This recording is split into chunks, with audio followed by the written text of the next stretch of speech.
Good morning, Lincoln, Nebraska. Happy Tuesday. Welcome into the morning hookup. Bill Hooks, YZ, Elijah Herbal, back at you on a beautiful Tuesday morning. Hope your Tuesday's off to a great start. A lot to get to today, as always, on the morning hookup. World Cup. We'll get to that. Yuck, yuck, yuck.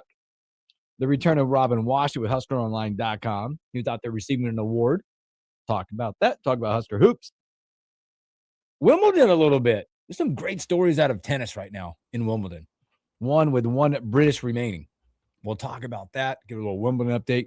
Coco Graf is on the center court right now, trying to advance against number 4 right now. Brian Munton, HuskerOnline.com. Big get yesterday for Nebraska. They said yes. What that means for that class. Hope we hear those two last names a lot in Husker history coming up season to season. Taylor to Taylor. Touchdown. Something like that. Get a chance to talk to Brian about that. There's going to be some catchphrase that Kyle Crooks is already working up. Oh, man, he's like, this is I can imagine him going, man, this is going to be beautiful if this works out. The things I can say, the things I can do. Taylor number 1, Taylor number 2. T1 and T2 touchdown. Taylor squared. T square. Oh, man, that sounds too much like. That's low-hanging fruit. Yeah, we got to be better. That sounds some kind of stupid song that lady could make right now. Because of their 2 first names. Let's not go there. Don't want anything else performed at Madison Square Garden, okay? There's a lot to be said there. You're thinking it. Yeah. I'm trying to think. Travis. Let it go. Boy, a lot coming in. Good morning, Corn Raider Arlo, FloodX 10. They're already on you this morning. It's Elijah's Don't blame me. Pull the suspension and Pete off the wall. Nice work. Woo! Arlo's in. Now we can get on to real football, Arlo says. I agree. Well, no, there's still people out there. We'll talk because I'm sure there are other teams out there as last night. We'll just jump right into it. Last night, Belgium upends the USA 4-1. USA out. Is this, boy, how do you even think about, like, I know you guys were texting, I was at practice, and I didn't see a lot of it. I saw a lot at the second half. Most of the second half I saw, you guys were talking about they look lethargic, they look out of it. Your star didn't show up. He disappeared in this match. Oh, boy. Half your team disappeared in this right? match. Lackluster performance, uninspiring, disappointing. I'm just trying to think all the words that can come about this. And again, we'll look at this match and then also look at the overall World Cup performance from the USA. Oh, yeah. Because there's 2 things. They need to be separated. There's 2 things here. You can separate these 2. Last night, go there first. They lose 4-1. Belgium, by the way, came in this thing with a different motivation. I think maybe some of the uplifted suspension played part of this. I think the president of the United States gave Belgium all of the bulletin board material they needed going into this one. Oh, wow. Yeah. There was something gave them there. Everything they needed, because the first thought I had, and it was about during the game and after, which I think was probably the most disappointing part of last night, was that Belgium out-efforted you. Oh, I mean, it was I watched the second half. You guys watched the first. Obviously, the first half is where you think you'd see a lot of effort trying to get ahead. The second half, this just looked like, well, we're here. It was a tight first half, followed by, there was one big moment in the second half with the goalkeeper error that totally changed the game. You were in it up until that point, and you had a chance. I thought Team USA early in that second half looked encouraging, looked like there was a chance that they might go get an equalizer, turn the game on its head. A big no-no from the goalkeeper in the back. That was ugly. Giving Belgium probably the easiest goal they'll score this World Cup. We can get to that in a second. But you got to start in the first half, where Team USA just did not look ready for the moment. It was a team that looked tight, that looked like they felt the pressure against a team in Belgium that had all the motivation in the world to run nonstop for 90 minutes. And that's what Belgium did. They out-efforted you. There are non-negotiables in sports to earn your right to play on the field. And the number one is matching the effort of your opponent. It doesn't happen every single game. And whenever you don't match the effort of your opponent, you tend to lose. And Team USA last night just did not match the effort of their opponent. You got to earn the right through that work to be able to show off the skills that you have, the talent that you have.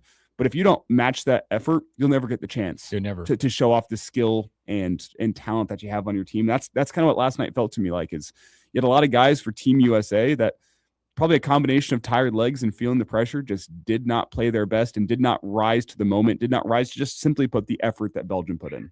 That was the first and most disappointing thing for me. Can I be here and just say the tired leg thing I hate hearing? It's the World Cup. This is true. It's the round of 16. And I get it. It could look like that, but it's like you teach your kids. It's time to rise and be in the moment. No matter what, give it everything you got. We talked to our kids last night about in the select world. You got like 10 days left together. What you going to do? But if you're in the World Cup, man, for a chance to like make some history a little bit for Team USA, you can't have a performance like that. Or does it say you see how separated you are from the rest of the country still? Well, two things can be true. It's not an excuse. It's style of play-wise. Team USA, their players had covered more ground from a distance traveled point of view at this World Cup than any other team. It's how they play. They have to go out there and give the effort. So I can understand there being tired legs, but you are 100% right. It's the World Cup. It's a World Cup, man. This isn't you're playing for country pride. This isn't the MLS championship or the name of whatever professional soccer is out there. This isn't for a paycheck. This is for the pride of the country. Yeah. And to me, I was looking at this. You'd speak of the stars of the stars. And again, I'm watching highlights this morning and I saw this stat with is it Pulisic? Is that how you say his last name? 36 touches, no shots. He lost a possession 14 times. Where'd your star go? He had a rough go of it. Serginho Dest had a rough go of it. And again, he was subbed out in the 59th or 60th minute with a couple of injuries, a knee and an ankle. Yeah. But even before the injury, it just wasn't there. He was on pace to get subbed out. We talked yesterday about the midfield, and that's where I'll start. The midfield got absolutely run off the field by Belgium yesterday. I talked about how key the midfield was going to be, pressing, closing down Belgium's midfielders, not giving them time and space to get the ball up to the attackers. And the midfield got dominated yesterday. They looked slow to react to loose balls. They were not pressing and closing down Belgium's midfielders. Lost possession a ton. Could barely get the ball up to the attack to go do damage. I thought the midfield was where it started and ended for the USA yesterday, that those guys looked tired, they looked lethargic, and they got outworked. That's where it started for me, and it puts a lot then on the plate of guys like Balogun and Pulisic, who, I mean, they also didn't rise to the moment. But it started with the midfield because Belgium's midfield went out there and absolutely outworked you. It's almost like they knew. They knew. It's like, this is all we have to do. Attack this part of the field, and we're going to win this. Yeah, and the USA midfield just looked lethargic, and the back line, because of how well the midfield has played up to this point in the tournament, did not have as much pressure on them in previous games.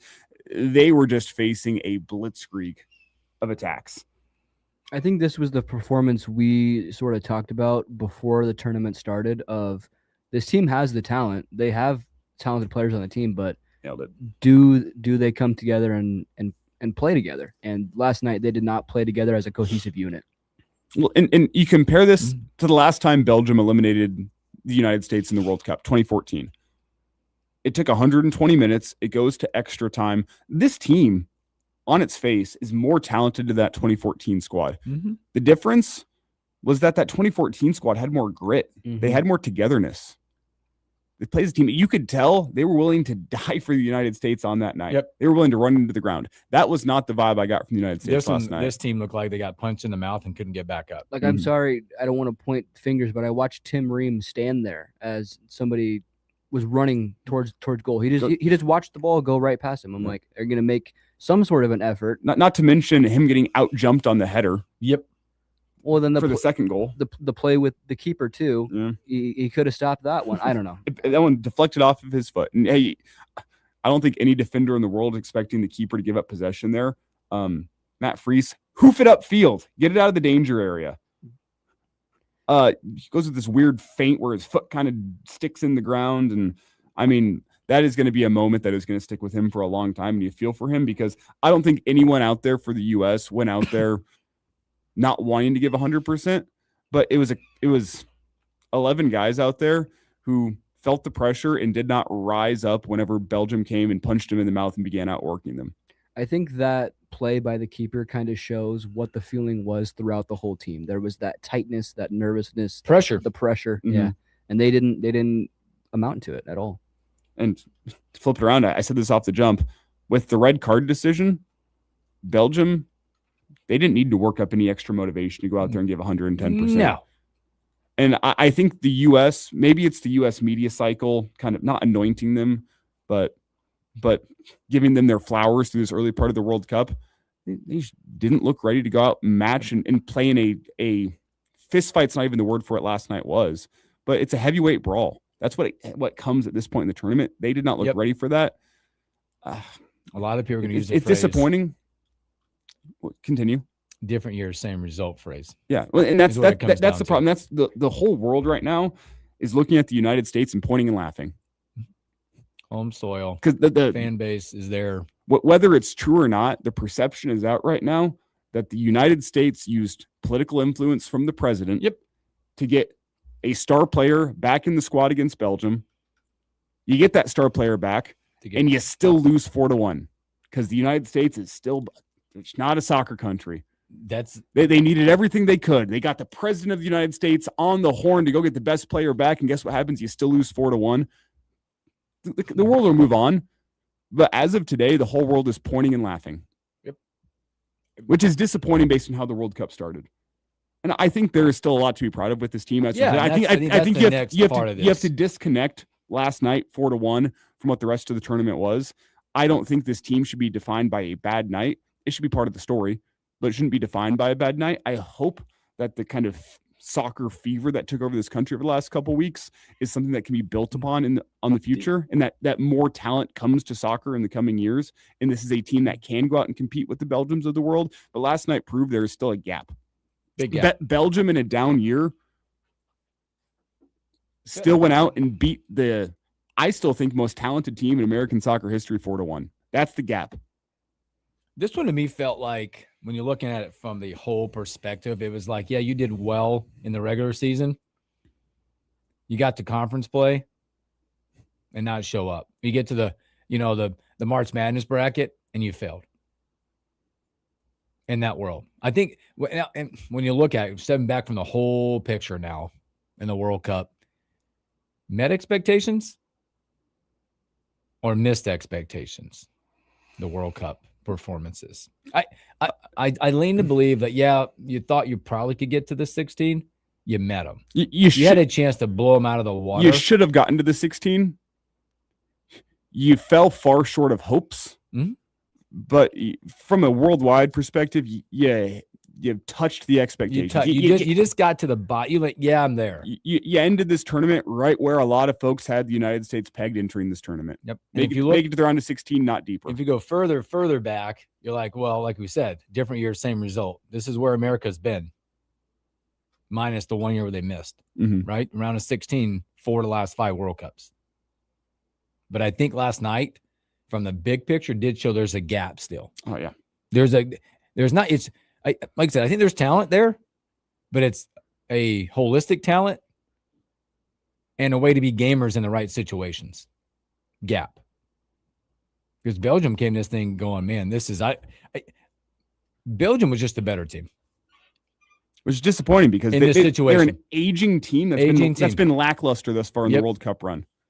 And they just showed you that we're still here. It was you're still America. Yeah. We're still Belgium. We're still good. You still need it. You have a lot to learn to get to where we got to get to be viewed as a bona fide soccer country. Now, what does the future look like? I mean, I don't know. You got a coach talking right now that said, you probably got a head coach search coming. Yep, because he said his comment was, paraphrasing, not the time right now, but when United States is ready to talk, if there's a talk, we'll talk. I mean, I didn't feel like a coach that was coming back. Are you willing to pay Pochettino over $10 million a year for the next 3 years before the next World Cup rolls around? I don't know. That's a question. Is Pochettino willing to wait around for 3 years at a time whenever he could be coaching some of the top clubs in Europe? Don't feel good about it. Would he be willing to sit around for 3 years and coach in North America? How much does he like life in America? I don't know. What other options are out there for you? That's a big question. You look at a team of guys that are aging, and hey, Tim Ream, you've been great for the United States, but this was your last World Cup. If it's not, they're screwed in the next World Cup. He's going to be 42 years old. Yep. He's done. I look at just other guys in that team. Hey, does Christian Pulisic still have star power come 4 years from now? Is he still a guy you can rely upon? I don't know. Probably not. say the same about some other guys in that midfield as well. Do you feel like, again, you're saying all this, is there a lot more questions than answers right now? Yeah. With this team? And this needed to be, with how this team has been built up, I don't want to say the peak, but this is the World Cup where something needed to happen. You got a lot of holes to fill looking at the next World Cup as guys get older. And there's some exciting young talent coming into this team, but there's a lot of questions about how you get there in 4 years. You wonder if this is a complete overhaul approach to soccer, USA soccer. I think you're still in the midst of it. You're still in the midst of it. Like missing the World Cup 8 years ago, change that was the start of the rebuild. There's been some hiccups along the way as part of the rebuild, and I would like to believe that what last night was another hiccup in the road as you try to model your U.S. soccer program after what some of the big dogs are doing. Yep. You've gotten closer. There's still a big gap.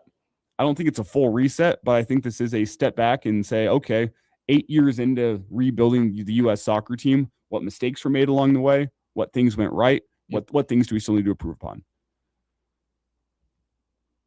USA out. World Cup will continue. We'll get back to World Cup as we will. I have more questions about the rest of the World Cup because there's still matches to be played. They're interesting matches.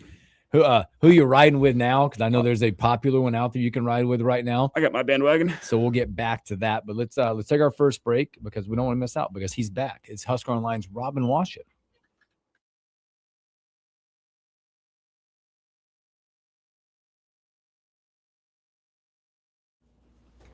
Boom.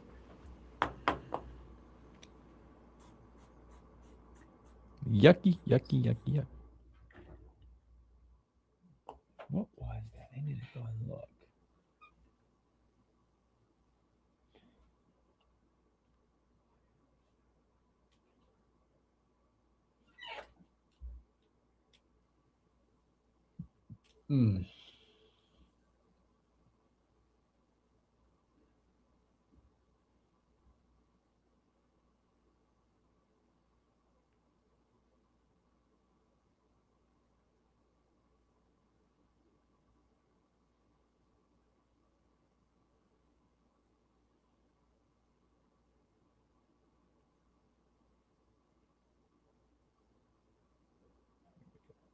Back. The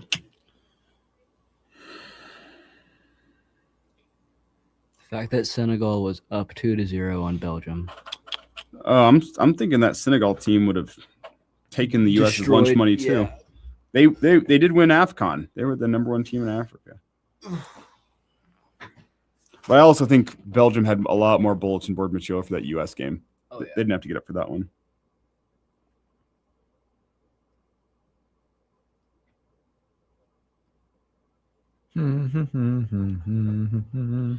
It's unfortunate.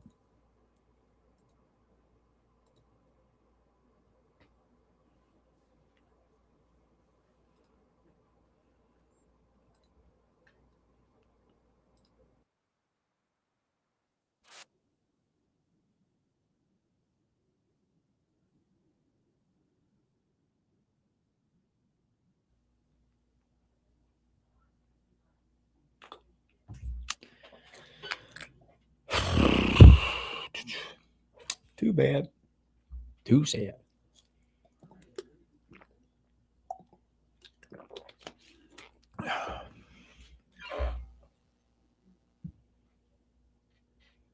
Ooh, Coco Graf trying to pull a small upset here in the Wimbledon, at the Wimbledon on center court. Boop,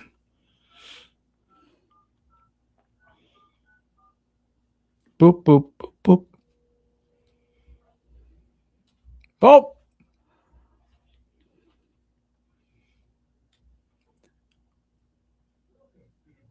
You know, even tennis has like such modern technology for reviews. Yeah.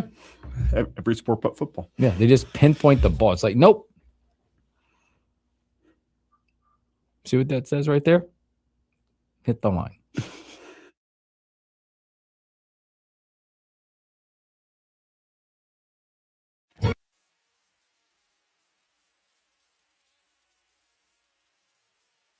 Welcome back to the Morning Hookup. It's Tuesday. It's that time. Bring on the award-winning journalist from HuskerOnline.com, Robin Wash. Wash, what's up, brother?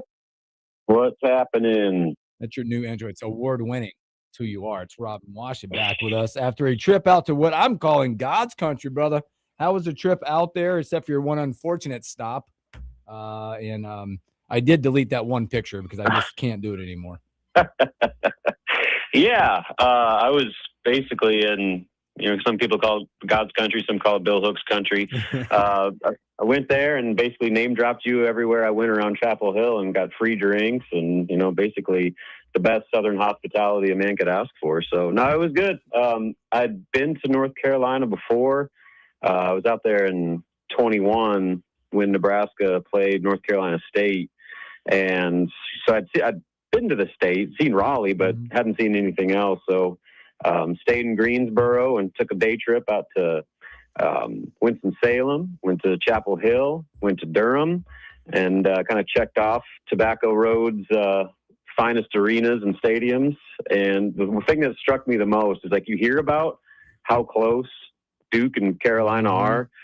It took us literally 20 minutes from parking lot to parking lot to get from the Dean Smith Center to Cameron Indoor. A 20-minute drive, and it was an easy 20-minute drive. It was insane. So that gave me a new appreciation for what that rivalry is all about. Now, I'm not sure if you pulled off the interstate when you saw the historical marker. Did you see the Bill Hook's childhood home? Yeah, I did a couple tours of it, and they have a guided service there that takes you through all of his big monumental life milestones there. Give me, the one thing you always have to compare, obviously 8 miles apart, those two schools, when you mentioned the 20 minutes, the easy 20 minutes, but give me the thoughts. Compare the barbecue now. You were out there, did a little East Coast barbecue, a little more vinegar-based sauce out there for the North Carolina barbecue. A little more, like, the pork's different. Everything's a little different, but compare the barbecue from maybe your Midwest experiences. Yeah, well, it's like you said, the vinegar thing jumps out immediately. The other thing that jumped out is anywhere we went, nobody had beef. It was all pork or chicken. Yep. And so that's, I was going to, like, you don't have any brisket or anything? It's like, no, all they do is pulled pork, chicken, quarter chickens, all that stuff, which is fine. It was delicious. But that between, I just had the sauce before, so I knew what to expect there. But I didn't realize that beef is just not really a barbecue staple out there, but it was fantastic. We went to the Carolina Brewery in Chapel Hill there, and they had some phenomenal barbecue there. I had the pulled pork, collard greens, hush puppies, and like these bacon beans that were just to die for. So check that off my list. It's a different experience than, say, like Kansas City barbecue, or it's more saucy, like a sweeter type of sauce, but then Texas barbecue, which is more dry rub. But it's delicious all the same. So if you ever out there, highly recommend indulging in some Carolina barbecue. And I will say, I've never actually had it directly from Carolina, but I've had the style at some different barbecue joints. It's my favorite style of barbecue, personally. I'm not a big Kansas City barbecue guy. Carolina is, it's where it's at. Yeah. So, and the cool thing was they had 3 different sauces. So, like, they had one that was like Carolina Gold. They had one that was like West Carolina, and another one was East Carolina. And the West one was a little, I thought the best one. Just had more of a spice to it. East Carolina, I think I got that right. Maybe I have it backwards. Am I right, Hooks? Which one's a little spicier? The West would be, I believe. Okay, and then one was a little more tomato-based. Yep. Anyway, they're all good. So I just kind of rotated between bites between those 3 and had myself a time. So it's good stuff. Well, welcome back. We got Robin Watch at HuskerOnline.com. Watch, talk a little summer hoops going on for the Nebraska Cornhusker. Give me some early impressions. A lot of what you look around and read and talk about right now is how Bowden Kapke is making his presence known in the middle right now.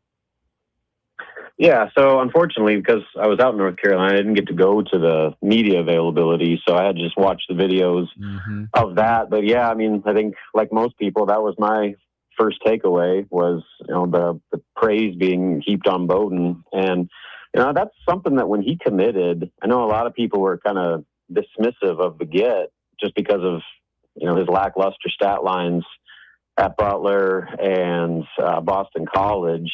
But I know Nebraska was really high on him because they thought that his skill set was exactly what they needed at that 5 spot in Fred's system. And I think you're already starting to see that where, you look at what they did at Boston College, they're just such a defensive oriented system, or were under that previous coaching staff, to where they didn't, I don't know, a lot of their offense was stemmed from junk plays coming off their defense. So they didn't really run the flowing offense the way Nebraska does. And I think that now that he's in this, 5-out Fred Hoiberg system, he's starting to flourish, where his athleticism, the ability to beat other bigs off the dribble and get to the rim, finish at the rim, and then his 3-point shooting, that's really kind of the ideal combo for what Fred wants in that center spot. And certainly helps that he's 6'11", or I guess now 7 foot, according to his since arriving in Lincoln, he grew an inch, and now he's a 7-footer. So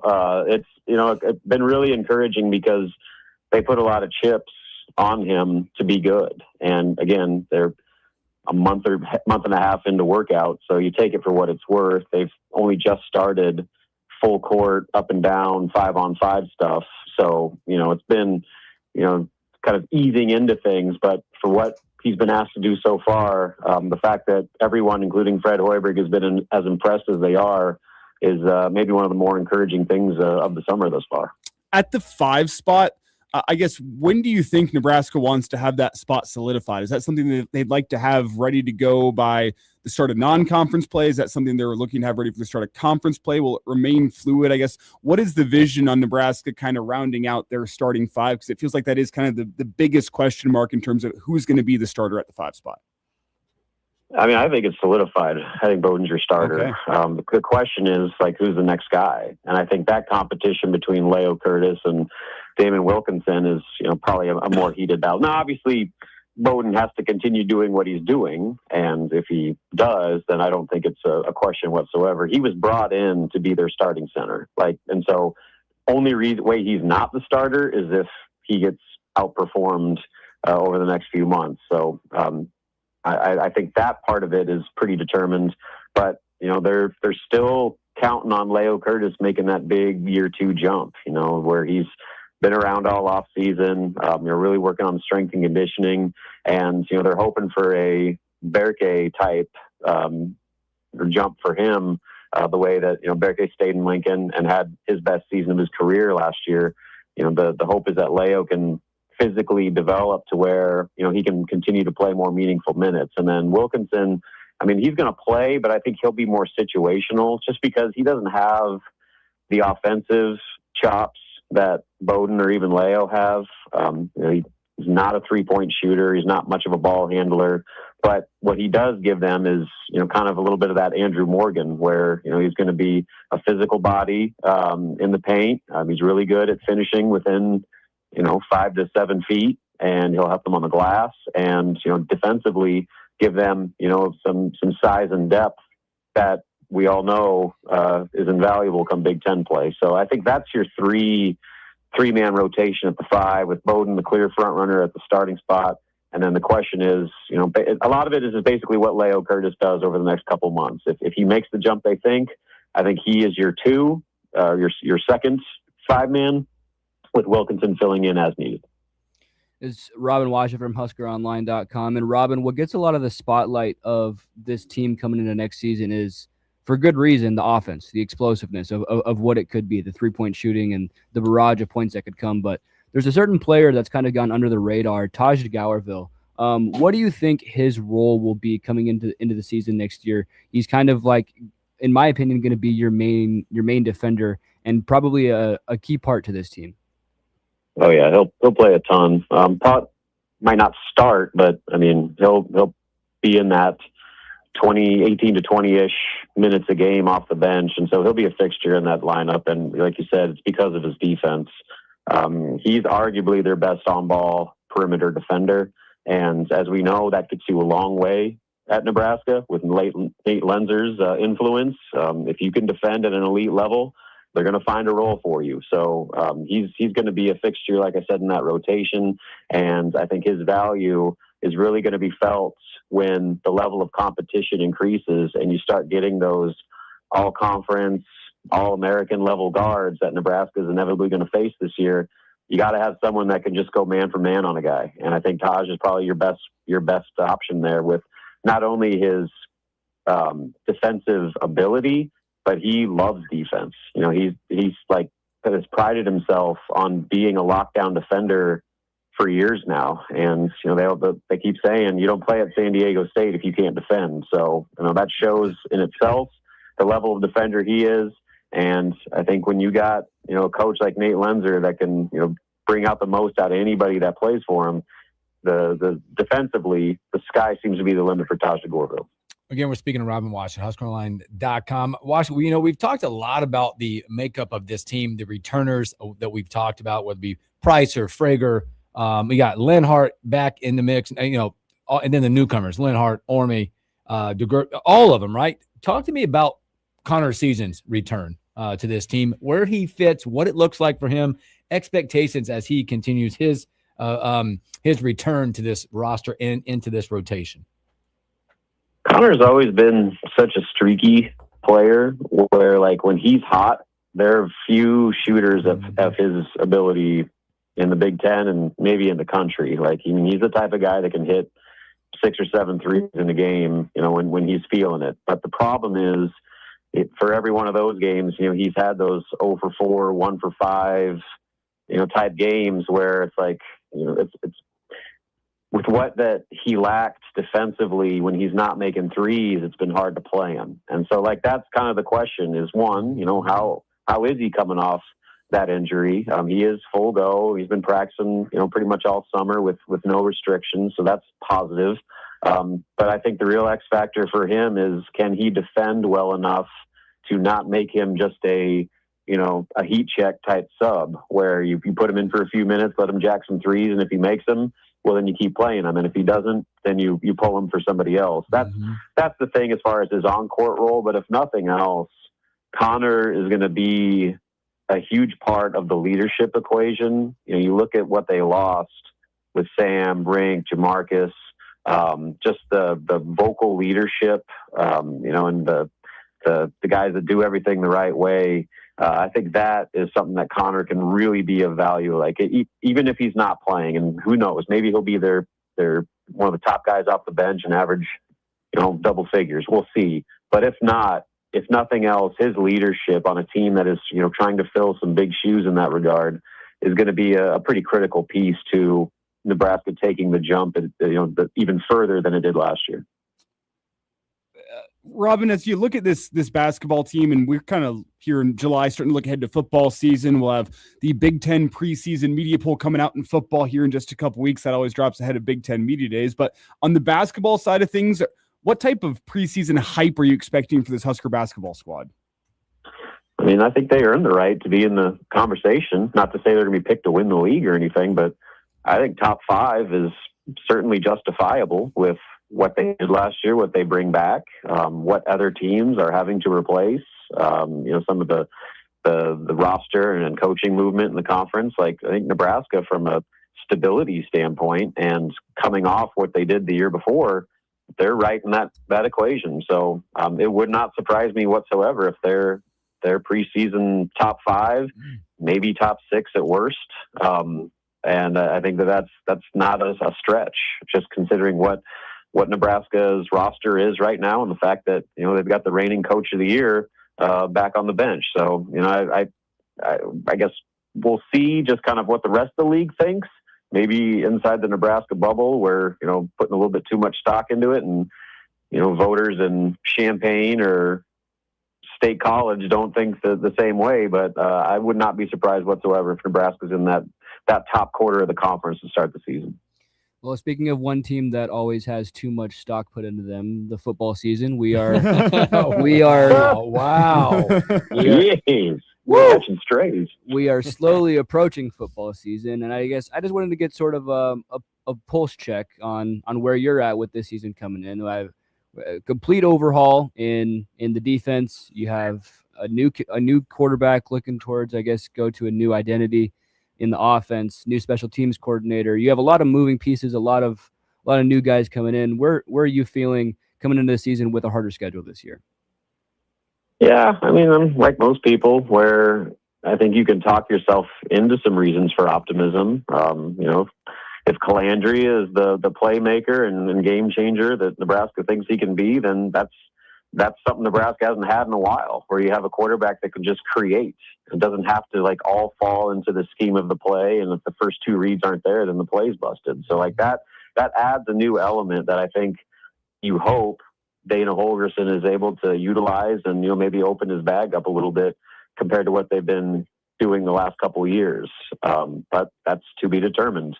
I have not watched Anthony Calandria play a live game snap yet. I've seen clips of him at UNLV. I watched 20 minutes of one practice this spring and then the spring game where everything was catered to him having success. So I don't know. We'll see. We'll see what happens when he actually gets hit and he has a blitz in his face. Like, he's looked good so far, but that doesn't mean anything. So book's still out on that one. And same thing with the defense. Like, once again, the number one concern, question, whatever you want to call it, is the defensive line. If Nebraska can't stop the run and get off the field, if they can't rush the passer on third down, then it's going to be same old for them. So they're revamping everything, like you said. They're going to a 4-man front, which we'll see if that helps. But, there's still a lot of questions in that extremely critical part of the game that has been a big problem for Nebraska for a long time. So the one positive is that they have about as favorable the first 5 games as you could ask for. So they're going to have the opportunity to ease into things, you would think, to answer some of those questions and get their feet under them before they turn the page to the back half of that schedule, which probably is as difficult of a final half of the season as anyone plays in the country, given what they have on there right now. So that first couple months of the season is going to ultimately define what this year is. If they can start 5-0 or even 4-1, then this season could have some life. But if they slip up, especially early on in those non-con games, then they're going to have a real tough sledding on their hands, because it's only going to get difficult each week after that. Hey, Washington, give me some thoughts. Speaking of, things that are very interesting, that's the 5 for 5. I mean, you talk about football. I mean, we're going to gear it towards basketball, but football could be really interesting with 5 for 5 with Calandria. How he plays this year, he gets another year next year with Trey Taylor coming in, could be a fascinating story. But talk about basketball, the impact that's going to be, one, on the recruiting cycle, number one, and two, the guys that can return. Now you get 5 full years of your freshmen that are on your roster right now. Another year with Taj. I mean, there's so many things down the line, but how that impacts the recruiting cycle and the current roster. So for this year, Price Sanford and Bowden Kapke are the only seniors that have another year of eligibility. And, talks about 2 guys that you sure would love to have back next year. Holy moly. With Bowden, I'm almost leaning to expecting him to come back for another year. Unless something crazy happens one way or the other and it changes things. I think the plan right now is to have him come back for another year. So we might have 2 seasons of Bowden Kapke. And as we talked about earlier, he's off to a pretty good start. So that's a pretty big piece. And then obviously the biggest of all is Price. You would hope that he plays well enough that he's, once again in the first team all conference, maybe even all American conversation, and he plays his way up to being a lottery pick. If that's the case, 5 for 5 will not apply to him. However, if he plays well, but is still kind of regarded as a late first, early second round pick, like he was this year, that might give him a decision to make. Because you think about it, you'd hope Nebraska continues to generate more revenue for their roster, so they should be able to offer him a competitive salary. And you look at kind of the going rate of players now, $2 to $3 million was kind of the norm for high-end transfers. You're talking about a potentially 2-time all-conference player. Price could be making more coming back for another year at Nebraska than he would under a standard rookie deal in the NBA. So could be an interesting decision if things potentially shake out that way. But like I said, everybody wins if Price plays himself to a surefire lottery level pick, and you hope that's the final outcome and the 5 for 5 discussion doesn't play out. But if it does, that could be a very intriguing X factor for Nebraska looking ahead to 27, 28. And then, obviously the ripple effect there is you have all these guys potentially back for another year. High school recruiting has already kind of been put on the back burner. I expect it to go even further where you just don't have space. You don't have money for top level high school kids. Now the exceptions are the obvious, 5-star, types of players that are no brainer NBA talents, but the guys like Jacob Lanier and Colin Rice, players that were good players. How many roster spots does Nebraska have? How much money is Nebraska going to have? And this goes for every school to, pay those players and keep those players. So it's certainly going to shake things up as far as roster management and how teams prioritize straight out of high school recruits, given just how much older everyone's roster is going to be. It's Robin Washut with us here, HuskerOnline.com. And Robin, before we get you out here with the World Cup, at least now for the United States, in the books, basketball season, baseball season's all come and gone. It's kind of ramping up for Big Ten Media Days times. Do you have a pulse on the fan base here for what this month of July could be? Are folks ready to begin ramping it back up, or is it going to be the same story of the offseason, which is just kind of keep it on the back burner? We'll worry about that come the first week into September. I think now is usually the time when football is always on people's minds, but this has been such a quiet off season that I think you're looking at things finally starting to the interest to peak up a little bit over these next few weeks. And then obviously once fall camp starts next month, then we're in it. So usually media days is for me kind of when I start to shift full on into football mode. But I think that given I think some of the intrigue and how quiet this off season was, I think people are ready for some football and kind of want to see some progress in finding answers for all these big questions that they have. So it's been a weird off season just with how quiet everything has been throughout. But I think the closer you get to media days, to fall camp, it's in everyone's nature here to start locking into football more and more each day. And I expect that to be the case as we move ahead and media days gets closer. Well, Robin, great stuff, my friend. Thanks for hanging out with us and welcome home. And can't wait to catch up with you, my friend. Appreciate you. Yes, sir. Talk to you later. Robin Washut, HuskerOnline.com. Good stuff from him as always. As we're in the midst of summer hoops, that's good stuff. And you started hearing some pretty unique stuff coming out of camp right now. So let's take a final break and come back with This Day in Sports.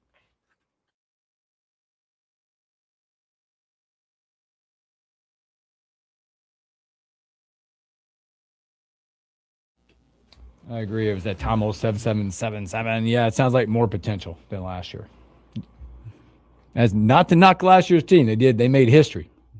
But this team, the vision, and we've talked about it since the portal window opened, the vision's to be a top 10, if not top 5 shooting team in the country. Yep. You go look at the stats, just, and coming over to an offense that'll let them let them flow, let them shoot. With a pretty good head coach who was a pretty pure shooter, teaching him that. I feel like Fred Hoiberg turned me into a decent three-point shooter. I think he gets you at least. He just got that. He at least should get you to the 20s. Well, I shouldn't say he'll make me a good three-point shooter. He'd at least inspire the confidence in me that my average would go up a few points. I'd never be Will Wilson, but you would be, as I described one of our kids yesterday, as we were doing some live situational hitting. This would be you. He goes out there. His first live AB, freaking missile to right center for a double. He proceeds to think that he can do that every time now, that his swing should not change, and get whiffed the next 3 times. Yep. Because you would shoot one and go in. They're like, yep, keep let shooting. her rip. Keep shooting. You look up, and Elijah's 1 of 12. I am streaky. in both good and bad ways. Kid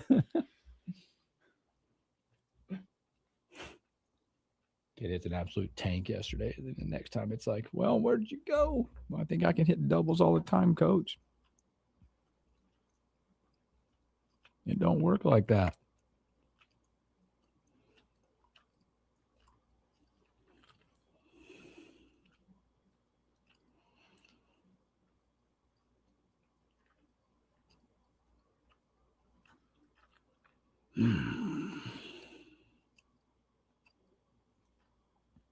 Let's see if this allows me to go back into this day in sports. Yesterday, it kept giving me like this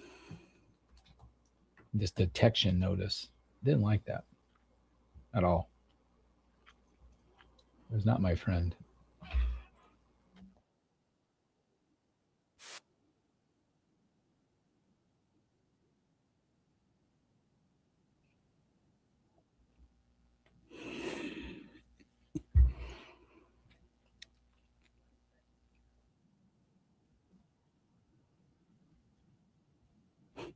You see the first Today in Sports History event from 1868?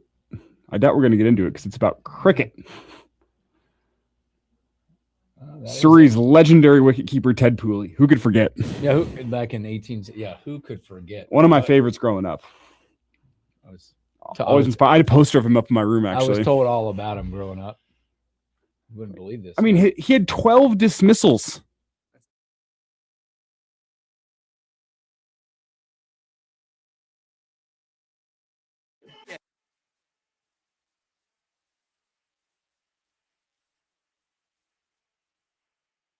Welcome back in the morning hookup. Final segment of the hour. Thanks for hanging out with us. Special thanks here to Robin Wash with HustleOnline.com. Great stuff from him. As again, like I said, we're in summer camp right now, getting some good stuff coming out of camp, and Robin's always there to bring us the latest and greatest of that. Did you want to just talk about your one of your favorite athletes that you were told about? Oh yeah, this day in sports history. I had the poster up. We talked about this during the break. The poster of him up in my room growing up. 1868 Surrey cricket wicketkeeper Ted Pooley completes the then first-class cricket record of 12 dismissals in a county match against Sussex at the Oval. How many dismissals? 12. My goodness. That was 8 caught and 4 stumped. Who could forget? I watched the highlights of this match all the time growing up. Again, I had the Ted Pooley poster up in the room. Just inspired me so much as a young athlete. Ted Pooley. Obviously being so sarcastic here. I'm going through this so much. Of course, obviously, this day in sports always trends with what's going on currently right now, and Wimbledon's going on. Mine's a little more recent, but 1985 Wimbledon's men's tennis champion Boris Becker beat South African Kevin Curran and become the youngest man ever to win at Wimbledon. Singles title, 17 years old in 1985. 17. 1912. This is a big one. You'll know this guy, okay? This one's not being completely facetious. American athlete Jim Thorpe. I know Jim Thorpe. Yeah. He wins 4 out of 5 events to win the pentathlon gold medal at the Stockholm Olympics. His medal was stripped a year later as he played pro baseball. And at the time, the Olympics was only for amateurs. That was then reinstated in 1982. So, legendary athlete Jim Thorpe. Pentathlon gold medal in Stockholm, 1912. YZ? Still looking? Trying to find something. I got one back in 2001, man. Just a year after, just a year after the death of Dale Earnhardt, in his first appearance at Daytona since the death of his father, Dale Jr. goes out and wins the Pepsi 400, becoming from 7th with 9 laps remaining to beat his teammate Michael Waltrip. Yep, I've watched that before. I just saw a clip up the other day, and I got goosebumps just thinking about it. Wow. In 1937, we had the 5th ever MLB All-Star game. The AL won 8-3. Star player Lou Gehrig drove in 4 with a home run and a double.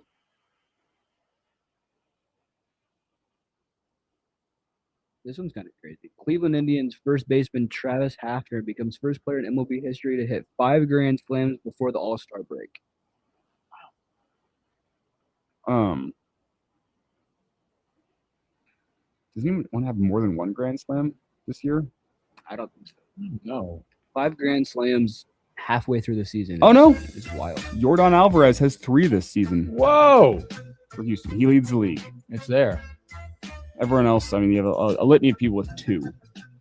Good stuff. Coming up, we'll do a little Wimbledon talk. There's some great stories out of Wimbledon coming up as you watch the tennis majors that are going on. And then we'll have Brian Munson with HustleOnline.com. And Big fellas, commit. I am out for hour 2. Enjoy. Out. Enjoy. I'll be back with you guys tomorrow morning at 9. Awesome. Thanks, Elijah. Sit back, relax. We'll be right back.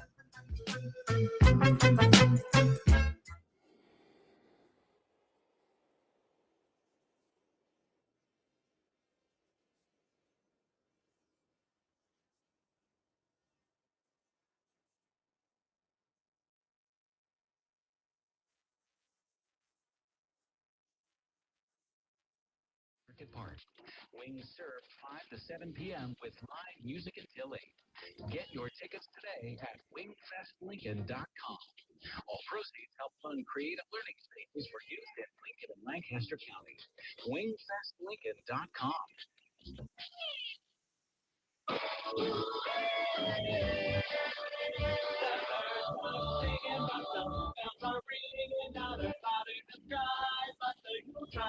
Christmas in July at Shaker and Santa's taking around this year. Get store-wide savings that are a smash. Score amazing deals on all high-def TVs and audio systems. Plus, get free local delivery and a free gift on any purchase $7.99 and up. All during Shaver's Original. In July. With home remodeling, it's difficult to begin when you don't know what the end will look like. At Reynolds Design and Remodeling, you can see the finish before work starts. With our computer-aided technology, you can see and sense how your new kitchen will look and function before we begin work. I'm General Manager Pam Magner.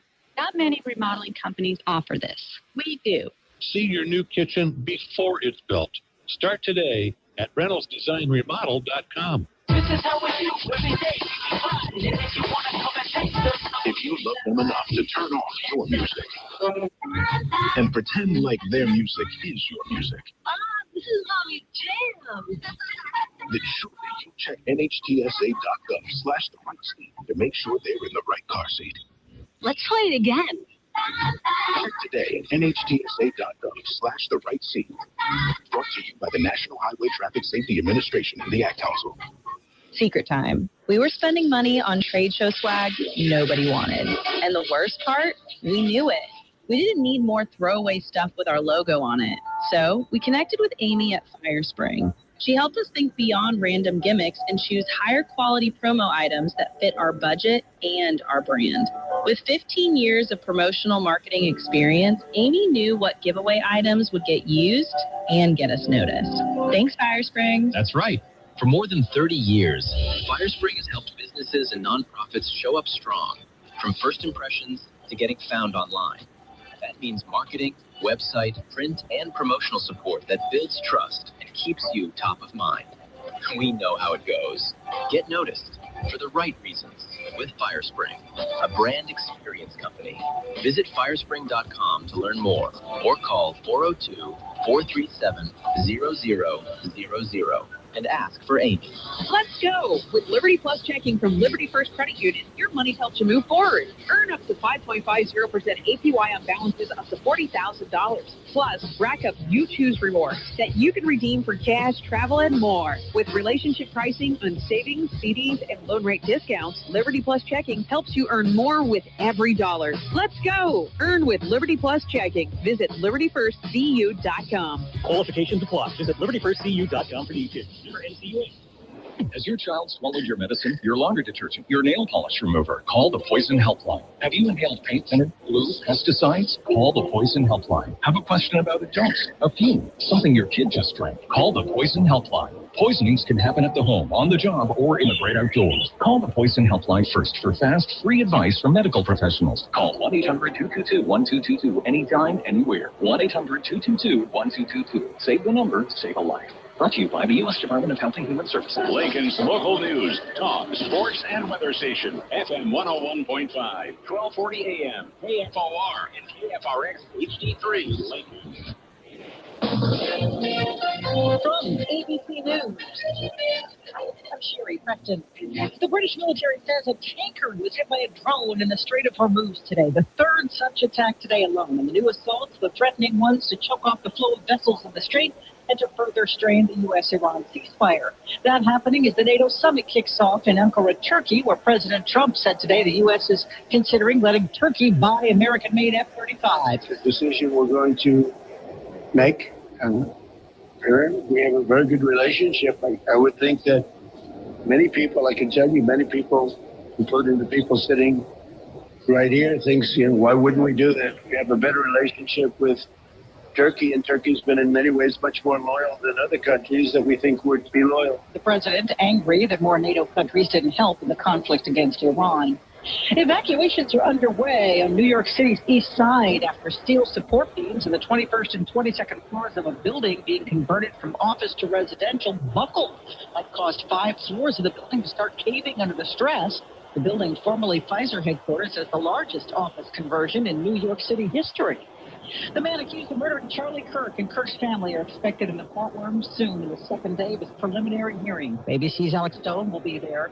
Charlie Kirk's widow, Erica, and his parents are expected back in the courtroom to hear more testimony and see more evidence today. On Monday, they left the courtroom when graphic testimony was given and when videos of Kirk's murder were being shown to the judge. Only the judge and attorneys could see the videos, and at one point when Kirk was shot in a video, the judge could be seen visibly jumping in reaction.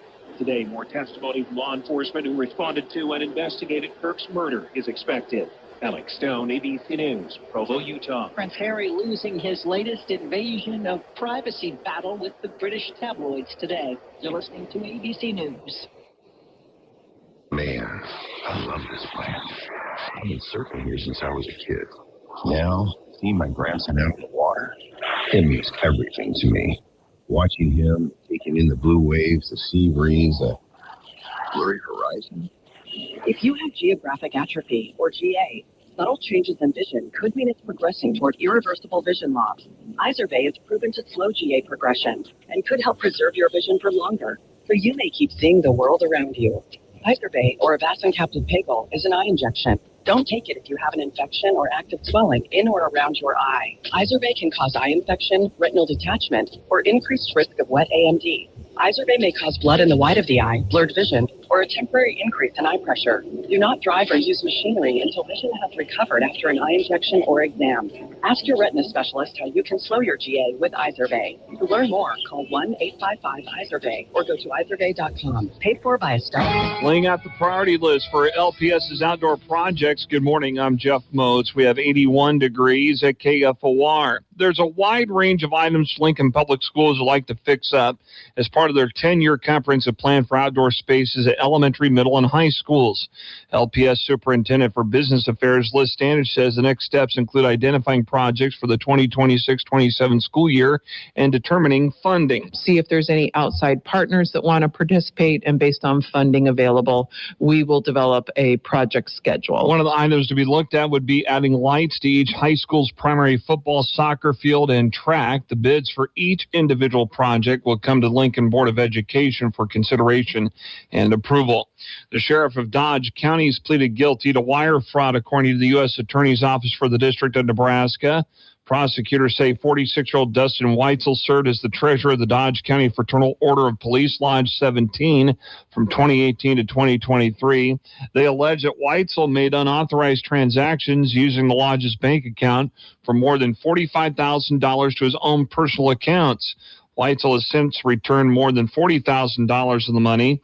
He was interviewed and admitted to the transfers, according to the U.S. Attorney's Office. Weitzel is set to be sentenced on October 1st. About a week after one county bridge had reopened, Lancaster County Engineer Pam Dingman Monday announced that the F-181 bridge over West Waverly Road between Northwest 27th and Northwest 40th Streets is back open after about $1.6 million worth of work was done to replace it. It goes over the Oak Creek area north of Lincoln.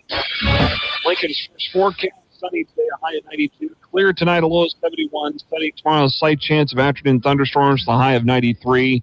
Thursday, mostly cloudy, a slight chance of thunderstorms, and a high of 87. Right now, 81 degrees in Lincoln. I'm Jeff Moats, KFOR News. On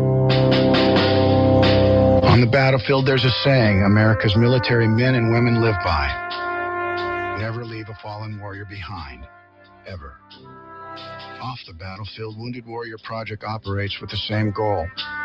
We leave no warrior behind.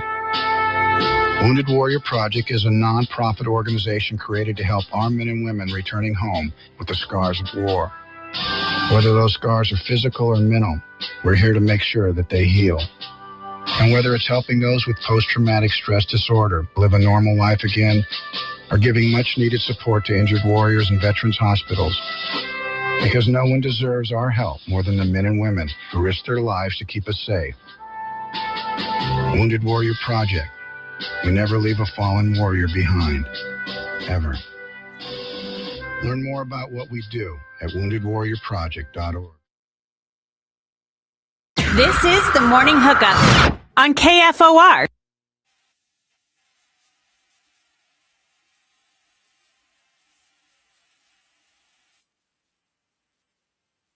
Welcome back in the Morning Hookup, hour number 2. Thanks for hanging out with us.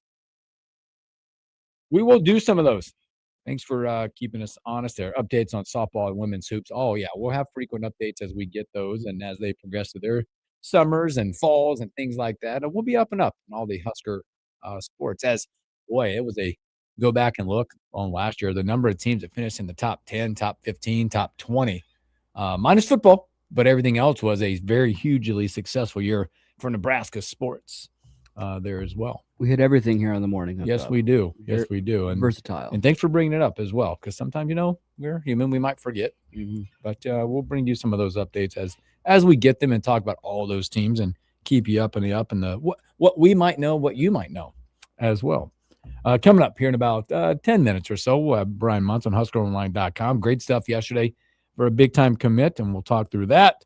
Oh, a lot of stories. There's some great stories out there, by the way, right now in the sports world. But, man, there's some really good stories in the tennis world right now. Wimbledon is off and running. The quarters, man, are up and up right now. When you look at it, talking about from the American side right now, Coco Gauff, big winner this morning out there as she continues her pursuit of her first title out there. She upends another American 6-4. She lost 4-6, 6-3, 6-3 this morning in a match, and Coco advances out of the quarters into the semis. Big one as well today. Osaka, boy, she's been off and running in this tournament as well. She gets a chance this morning here just shortly to get back at it. Boy, but no bigger story right now than obviously when you're out there, they cheer for the Brits, man. They want the British to keep rolling in this thing. There's only one British remaining in this tournament right now, and you're not going to know the name. It's not a household name that you're used to hearing, but Arthur Ferry. And if you've been keeping up, I saw this yesterday, I think, or so. Arthur Ferry is the lone Brit left in this tournament. He's a wild card. Not rated. Really? A wild card that is in the quarters right now. He's the first British wild card to reach the quarterfinals at a major. Only the 5th ever wild card to make it this far at a major. How crazy is that? Wow. Arthur Ferry is the crowd favorite right now out at Wimbledon. You ever play tennis? No, I just wanted to hit it too hard. Yeah, that's why I have so much respect for these guys, because watching them play, they're insane. I could never do this. I don't have it in me. The matches that go on for hours, that stuff that takes so much out of you, and they are hitting the ball so hard. It's incredible. The shots, the precision, the things like that. But there's just a lot of stories there. Skinner, by the way, number 1, gets it done this morning as well in straight sets. That's you can start to see a little clock. He's into the semis. Jokic, he's back in it. He's still rolling. He just the other day became the all-time leader in most Wimbledon wins here as well. He's projected a big win today, as he will be on at about 11 o'clock our time for the run. I was trying to find the bracket and see what the clash could look like coming up, because you're starting to get into some really good matches, some great stories, getting to center court to see how well this thing is going to play out. There's an American tomorrow who's in the quarters. Fritz Taylor Fritz, I believe. He's in the quarters. He'll have a chance to play for the right to go to the semis tomorrow. Not many Americans left in this one. He might be there's one. Townsend he's the solo American still in this tournament. Looks like, so I think. Do you have it there? Zverev and Lehecka, I think they're playing currently right now, and the winner will go on to play Fritz. Okay. So Fritz is waiting. Okay, that's why it's more. Okay. And then tomorrow it'll be that Ferry you were talking about versus who's he got? Kobali. There'll be a lot of eyes on that tomorrow, obviously, with being the Brit. Djokovic, I think, plays today as well against Canadian Auger Alasimi, and the winner of that will play Sinner, which would, the storyline there of Sinner Djokovic would be incredible. Yeah, that's how the bracket is shaping up right now. So Sinner is your lone, is the only one in the semifinals currently. Yep. A lot going on at Wimbledon, man. Just some great stories. It's a classy event. Does this bring to you like where there's sports that I don't normally watch? Like Wimbledon is one of those I will watch the tennis majors. I love doing that. I won't watch it normally, but there's tennis majors out there, especially Wimbledon. On the grass, the classy white outfits, the way they do it, it ends up being really good tennis. That's what this summer has been about for me, is expanding my portfolio and watching sports that I don't normally watch. I watch baseball every day, every single day. I watch the Red Sox game. But when that's not on, I got to fill my time with something else. And there's tennis on, there's soccer on, and yeah, it's been, I really don't know much about the sport. I don't know all the intricacies and the strategies and stuff, but I don't care. It's fun to watch. I just get yourself well versed on certain sports, and tennis is one I've watched for a long time. The majors wise, going back to Agassi, Chang, McEnroe, just a slew of people, Roger Federer in the recent times, and Nadal, just some electric stuff on the women's side. The rise of the Williams sisters, Martina Navratilova, Chris Evert, Steffi Graf. I mean, Monica, all of them. Just some really good stuff. And for me, man, I've got to keep myself well versed because my 15-year-old kid, almost 16, is so well versed in all these sports. Really? I don't understand it. Maybe it's just like the videos they watch or what they do. Like he can tell you all about like this soccer stuff going on. He's spouting off names. I'm like, I don't even know what you're talking about. Yeah, I don't know. That's America. Yeah. That's Brazil. I don't know anything about it. So their shirts. I mean, I know about our team, but I'm not. He's well versed on everything. Yeah, I had a buddy talking to me about soccer strategy. And he's like, "Oh, they're sitting a 4-2-3-1." Oh, really? They are, huh? Yeah, sure. You sound like me. Like, sure. I'm glad they are, but I don't see it. It's a lot like me getting to grow and watch the sport of volleyball as well. As my daughter played volleyball growing up in the select world, and we're big, obviously big Husker volleyball fans, and going to matches and having to learn and like the positions and the 5-2, 6-1, all that. So it's like, man, again, be versed. There's so much more to it than the average viewer knows. And I guess that's the same for us. Like for somebody that doesn't know football like that, and when we go watch a football game, we can see all of these little things. Oh, they're lining up like this, or this guy's doing this. Like, and a lot of people don't see those sort of things. They just see, oh, big pass, catch ball, run to the end zone, But there's so much that goes into it, into every single play. But just a lot of great stories coming out of Wimbledon and tennis. So I encourage you, get a chance to do that. There's a couple Americans still on the pursuit of the Wimbledon title, whether it be Coco Graf. She's fun to watch. She's electric. Taylor Fritz on the other side, really fun to watch. And there's some supreme athletes. Unfortunately, Wimbledon this year is missing Alcaraz in this one. Talking about a dynamic tennis player. He is one that's amazing to watch with an injury right now. But get him out there. They'll be on center court as I believe the finals are coming up. I think Saturday, Sunday this week. The Wimbledon will come to an end because it goes pretty quick. Whether it be in Tuesday today, semifinals coming up, and then you'll be in the finals before you know it. So, is Wimbledon like most tennis events where they have them super early in the morning? Yes. Okay. Yeah, I think this will be like guessing. Let me look and see how that plays out from the finals perspective. It's pretty quick in that world on how they get to that, but it's kind of a morning deal. Tomorrow. Come on. Now the computer's messed up. Yeah, it doesn't give me much. But I think it is. I think it does come pretty early. So we'll take a peek at it. So let's take a break. When we come back, big day yesterday for Nebraska. They continue to dazzle this 2027 class. It'll be Brian Munson with HuskerOnline.com.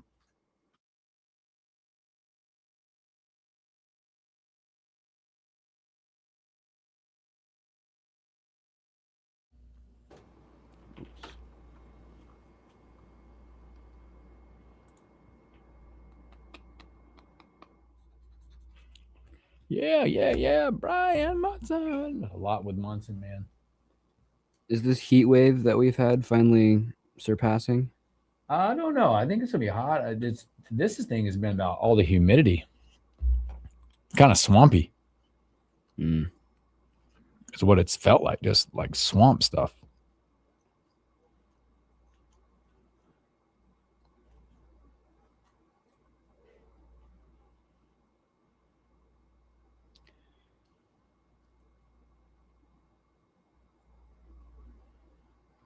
That's good. We have our Sandhills League tonight. Ooh, is this semis? Yeah, we got the number 1 seed, so we automatically moved into the semis. And then is it is it one of those tonight where you win? Yep. If you win, you play again? Yep. Okay, let's get it done. Good night for baseball then. Oh, yeah. We are not, man. We're down to like the doubleheader on Saturday and then state. Done. We'll probably end up getting the 1 seed. You guys get to coach. Do you have an all-star game? Yeah. You guys get to coach in it, don't you? I believe Doesn't so, the 1 seed get to coach one of the teams? Yeah, they'll probably just have our head coach do it. That's how we did it last year. Is it Tuesday next week for you guys too? Because ours is Tuesday. I am not sure. We had 4 kids. Is it how many? Somehow they go 4 of our kids. Yeah, we have 4 as well. Got on there. It's pretty cool stuff. There was a lot of trash talking yesterday because they got 4 kids, 2 on each side. Nice. So they're talking a bunch of trash. You ain't gonna get a hit off me. We're gonna beat you. Look at our team. If we win tonight, if we win our first one tonight, we'll probably play the 14U Sox. Oh, baby. We have seen them so many times. I think we've played them at least 10 times. You're like, we're done. Over like, the last I'm 2 done years. playing them. Yeah.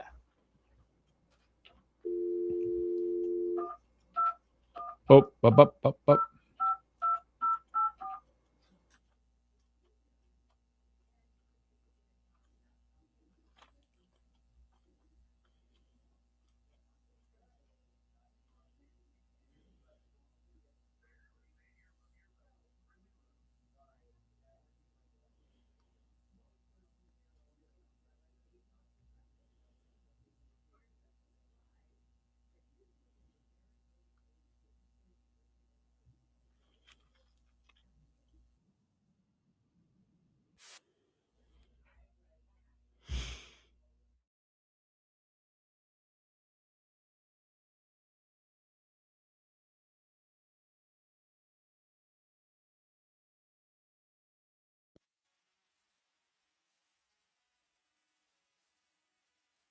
Welcome back in the morning hookup.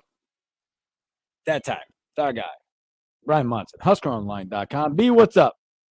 What's up, guys?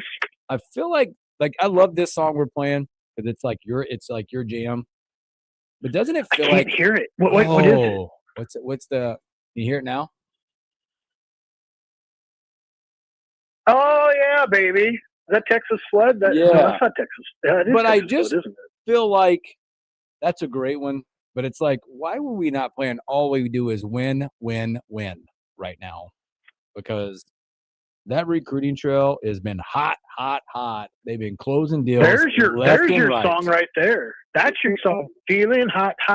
Woo! It was an 80s one-hit wonder right there, baby. It's just so many themes right now with Nebraska football when you look at it. And we're going to jump right into it. Another big-time win yesterday, as predicted by one Brian Munson. You know, we felt really good about this one, and it's Khalil Taylor jumping on board. That now makes 4 top 100 kids in the 27 class. We'll get to that, but Taylor makes the commitment over Penn State. Big get out of that state to get him here. Have you thought about, we were talking about this morning with Taylor coming on and Kyle Crooks, being up there in the booth. Have you thought about what that sounds like? I mean, like the ring of Taylor to Taylor, like, man, there's got to be something there that's going to be – it could be pretty special in Lincoln. Yeah, well, I mean, if you think about it the other way, too, it's like, well, the other times that you had kind of 50% of things covered, you'd have, like, the Bullock twins in the secondary, and then you also had Mike and Ralph Brown back there. So maybe you could just go ahead and just call out the name and then just kind of cross your fingers, and just because if you didn't catch the number or whatever, you would know, or pretty much have it pegged. But Yeah, it's a very interesting story. I mean, because I think number one, if James Franklin, doesn't get fired from Penn State, we're not having this conversation. And I think that there's some things there that easily defaulting back to Penn State would have been the easy thing for Khalil to do.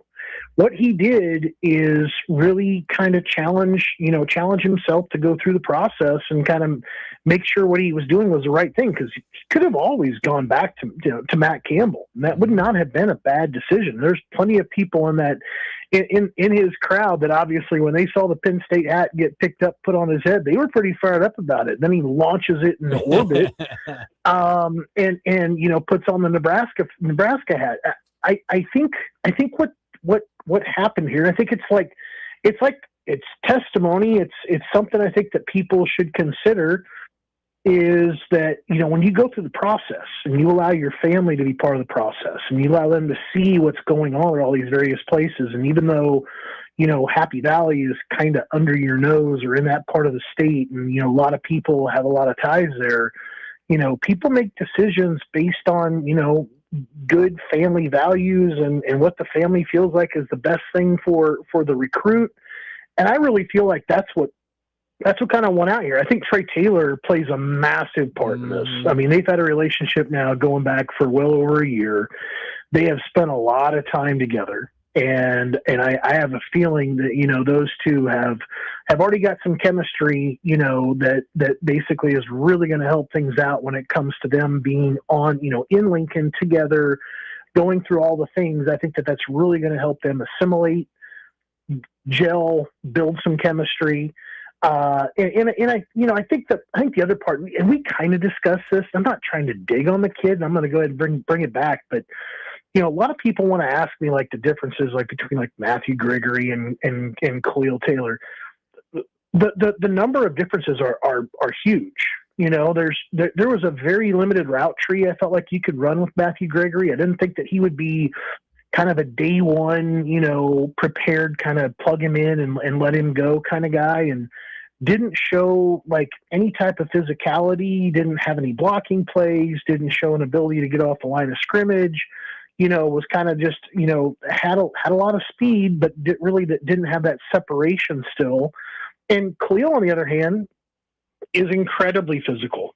He has great athleticism. He's a 10.5 guy. So maybe Gregory ran a 10.4, but like a 10.58 last year, Khalil has got that speed, and he is a very fluid athlete. And I think that that's what really sets him apart, from other receivers that Nebraska considered, is just how well, he is kind of just put together, how fluid of an athlete he is, the catch radius, physicality. I mean, this guy does returns, he plays defense, he plays offense, he does it all. So this is a really big get for Nebraska, and I think this is a receiver everybody was kind of hoping that Nebraska would get to go along with Trey Taylor. All of that plus Matt Rule singing "Beat It" probably by Michael Jackson told Penn State to move along.